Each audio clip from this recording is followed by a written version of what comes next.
They found his boots still warm by the fire, toes pointed neatly toward the trail, like he'd stepped out of them on purpose. No tracks led away, no tracks led back. I didn't believe the stories before I hiked the Appalachian Trail. Everyone hears them. Experienced hikers disappearing, camps left untouched, last sightings that don't make sense. I chalked it up to people getting lost, wanting to vanish, or the woods covering their mistakes. The trail doesn't need monsters. It's hard enough on its own. I started my northbound section in early October when the leaves were loud underfoot and the nights came fast. The trail was quiet that week, too quiet. I'd go hours without seeing another hiker, which isn't unusual, but it felt deliberate, like gaps were being maintained. On the third night, I reached a shelter just before dark. There were signs someone had been there recently: a half-burned fire, a water bottle on its side, a pack leaning against the logs. No person. I waited, calling out, expecting someone to emerge from the trees or the privy trail.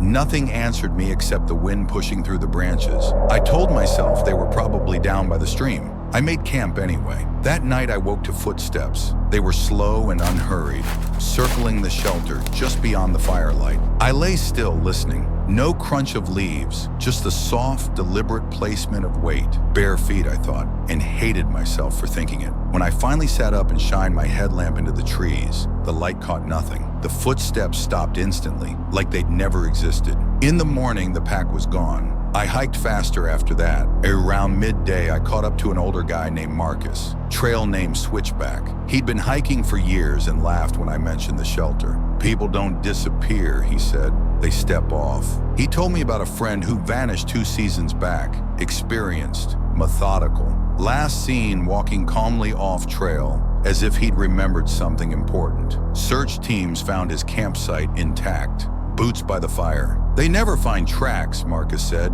That's the part nobody can explain. That evening we camped together, strength in numbers. We shared dinner, talked about anything but the woods pressing in around us. After dark, the forest went unnaturally still. No insects, no wind. The silence felt padded, like we were wrapped in something thick.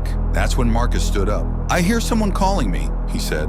I didn't hear anything. I told him that. He tilted his head, listening, smiling faintly like he was embarrassed. "It's just off the trail," he said. "Won't be a minute." He stepped into the trees without his headlamp. I followed him 10 steps before the darkness swallowed his shape. I called his name. My voice felt wrong out there. Too loud, too thin. Somewhere ahead of me, a branch snapped, then nothing. I didn't sleep that night. At first light, I found his campsite exactly as he left it. His boots were by the cold fire, lined up neatly. His pack was still full.